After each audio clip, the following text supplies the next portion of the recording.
Yunarto, kapan lagi kita menyaksikan Yunarto meludahi wajah Megawati, tepat di wajahnya, dijilat lagi, udah dijilat, diludahi lagi.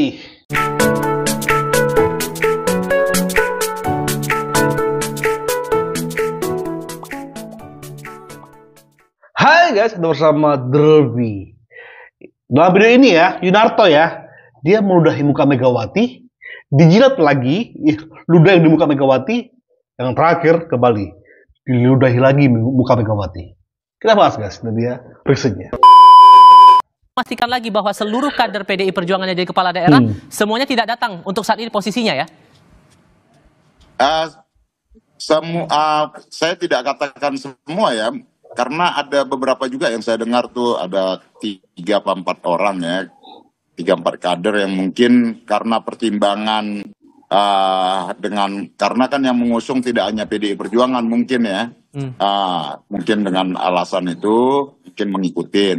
Tapi ya sebagian besar semuanya mayoritas kader PDI Perjuangan sampai saat ini setia dengan garis keputusan Ibu Ketua Umum. Nah tentu perlu dipahamin ya, ada kalau sebagai kepala daerah tentu kami tegak lurus dalam pemerintahan itu kepada presiden sebagai kepala pemerintahan dan kepala negara. Nah itu tentu itu yang disampaikan oleh Ibu Megawati kepada kami. Namun dalam aspek keputusan politik, organisasi partai politik, tentu kami ikut dengan keputusan partai politik. Jadi ini 2 hal yang berbeda. Nah, Nggak berbeda. Jangan kau alihkan ini, Mas Hinton. Masalahnya perintah itu ada di saat yang bersamaan. Kalau di waktu yang berbeda ya bisa. Tapi kalian itu sedang diuji, pemimpin daerah dari PDI. Kalian itu diuji. Ada perintah dari Prabowo untuk ikut retreat. Tapi ada perintah dari emak kalian yang mengatakan jangan ikut retreat. Ini pilihan di saat yang bersamaan. Tapi kami sudah melihat bahwa siapa yang kalian pilih. Ya, emak kalian. Ya, inilah yang dilawan Jokowi, guys. Jangan jadikan gue bonekamu, Mega-chan. Nah, lihat. Nah. Oke, Yunarto, mana Yunarto nih? Waktunya memang bersamaan, maka kami diharapkan dan diinstruksikan untuk tetap standby, bukan dilarang, tetap standby seperti itu. Oke, masih standby, waiting for commander call nih Mas Toto. Tapi yang menjadi pertanyaan kok masih belum jelas nih arahnya nih, Anda membacanya kenapa nih? Iya, kita tidak tahu ya apa yang terjadi di internal PDI Perjuangan. Ada yang menafsirkan sudah boleh masuk karena ada beberapa kepala daerah sudah masuk, ada yang menafsirkan belum boleh masuk. Makanya istilah commander call ini saya nggak ngerti maksudnya apakah menunggu surat instruksi harian selanjutnya. Tapi poin pentingnya menurut saya seperti ini. Ini kan perdebatan klasik ya Mas Diva, bahwa ketika seseorang sudah terpilih, entah itu menjadi kepala daerah, menjadi presiden, menjadi seorang menteri, lalu bagaimana menyeimbangkan antara posisi sebagai perwakilan partai dengan perwakilan orang yang dipilih oleh rakyat, terutama ketika menjadi presiden atau menjadi kepala daerah. Dan itulah yang menyebabkan sebenarnya kalau kita lihat di negara-negara lain, ketika sudah terpilih menjadi seorang menteri, menjadi seorang kepala daerah, fungsinya dalam kepengurusan partai itu harusnya dilepaskan sehingga beban-beban seperti ini bisa diminimalisir. Dengan segala hormat, saya ini sering disebut sebagai pengamat yang dekat dengan PDI Perjuangan. Tapi menurut saya instruksi kali ini tidak tepat. Ada langkah-langkah lain kok ketika tidak. Mohon maaf terputus Mas, langkah ini menurut Anda bagaimana tadi? Sekali lagi. Boleh diulang? Menurut saya langkah ini tidak tepat. Ketika berbicara mengenai langkah ini tidak tepat. Aku suka banget. Kapan lagi Yunarto bisa meludahi muka Megawati? Megawati, langkah yang lu ambil ini nggak tepat. Tapi tenang, dijilat lagi guys. Kepuasan terhadap keputusan KPK misalnya menahan Mas Hasto, menurut saya ya langkah yang harus diambil adalah dalam track terkait dengan kasus hukum tersebut. Kan sedang ada gugatan pra peradilan berikutnya, kan masih ada sidang-sidang di pengadilan. Jangan kemudian campur adukan apabila betul ya bahwa ini terkait dengan penahanan Mas Hasto.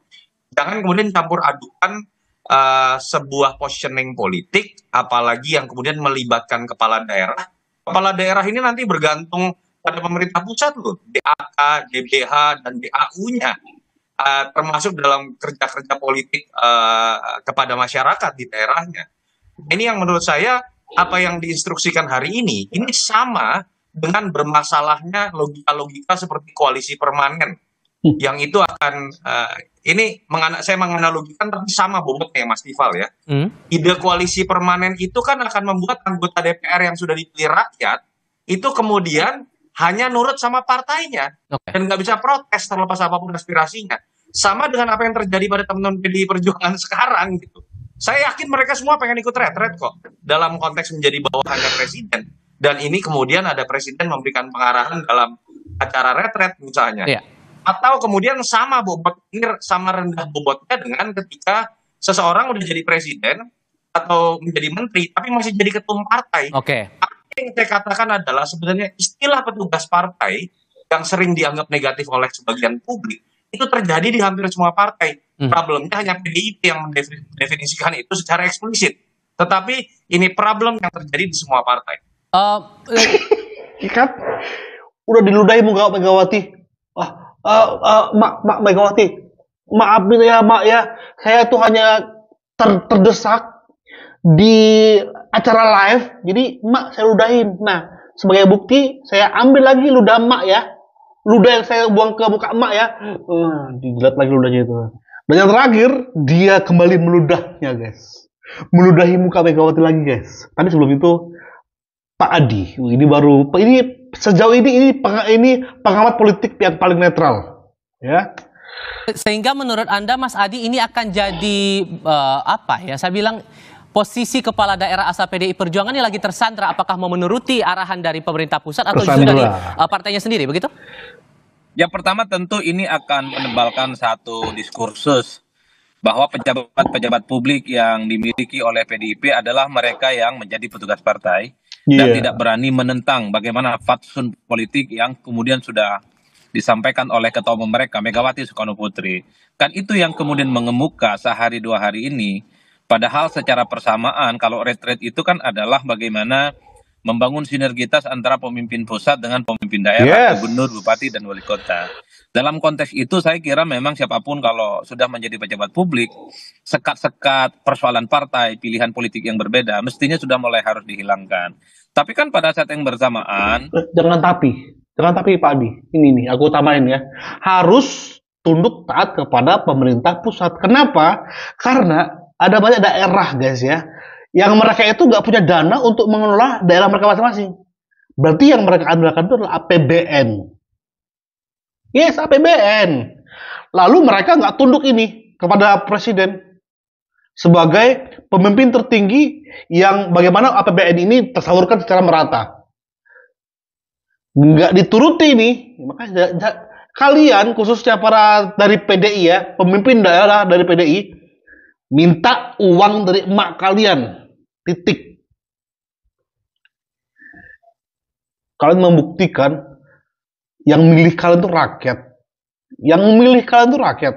Kalau DPR yang disebutkan tadi, udahlah DPR tuh mau bagaimanapun udah gak ketolong lagi tuh bobroknya.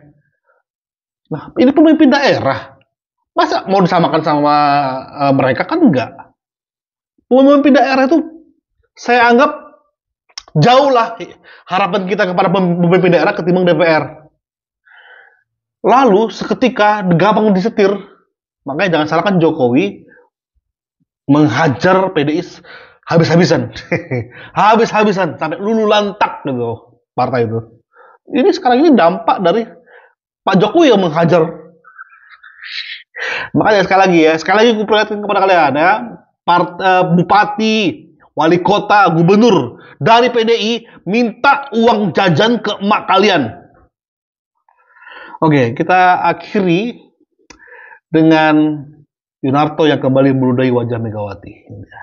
Mas Toto, gini, kalau kita membaca juga nih arahan instruksi dari Bu Mega, ini ada kesan bahwa pesan yang disampaikan oleh Bu Mega ini ditujukan ke Presiden Prabowo. Karena walaupun alasannya gara-gara Pak Hasto jadi tersangka di KPK lalu ditahan, tapi kan kenapa kemudian arahnya ke agenda retret ini? Anda menangkap hal yang sama juga kalau publik membacanya demikian? Atau gimana? Ayolah. Itu yang tadi saya kritik ya. sebuah tamparan keras harus diakui buat PDI Perjuangan. Yes. Sekjennya kemudian ditahan. Apapun, semua partai pasti akan terguncang. Iya Dan dong. mungkin akan melakukan sebuah upaya perlawanan balik. Tetapi apakah pelurunya ini ditembakkan dengan menggunakan pistol dan peluru yang benar, itu yang menurut saya salah. Perlawanan balik, kalau betul ini disebabkan oleh ditahannya Mas Hasto, harusnya ya dilakukan dalam konteks hukum juga, dan tidak kemudian masuk ke ranah yang lain yang membuat tafsir dari masyarakat konstituen menjadi bermacam-macam, termasuk tafsir dalam dialog ini. Atau Mas Burhan tadi mengatakan bahwa ini berarti indikasi bahwa akan menjadi oposisi. Harusnya kan dipisahkan. Ketika misalnya protes pun terhadap kegiatan retret yang misalnya sifatnya tidak wajib, tadi ada tafsir seperti itu Mas Adi sudah jelaskan, ya lakukan itu dalam masa-masa sebelum.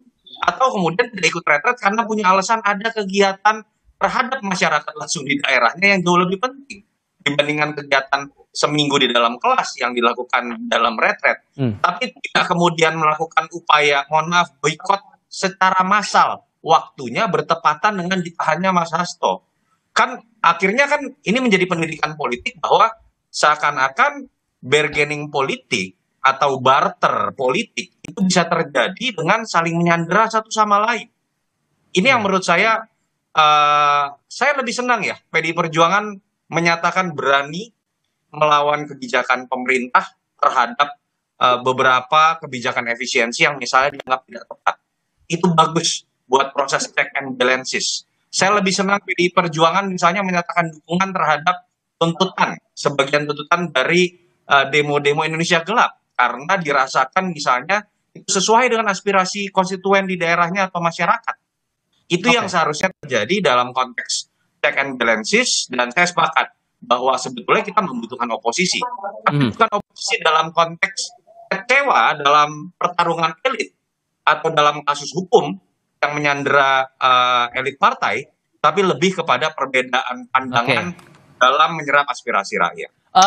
Kembali dia meludahi wajah Megawati, Megachan. Karena asli guys, ini jelas perlawanan. Kenapa? Betul, kalau jauh-jauh hari is okay. Ini masalahnya sehari setelah Hasto ditetapkan sebagai tersangka. Apalagi sebelumnya Rano Karno ya sama si Pramono Anung mengatakan bahwa instruksi Megawati adalah tunduk taat kepada presiden. Tiba-tiba membangkang. Aku suka kali ini. Yunarto, kapan lagi kita menyaksikan Yunarto meludahi wajah Megawati, tepat di wajahnya, dijilat lagi, udah dijilat, diludahi lagi. Yunarto keren. Thank you guys. Bye bye.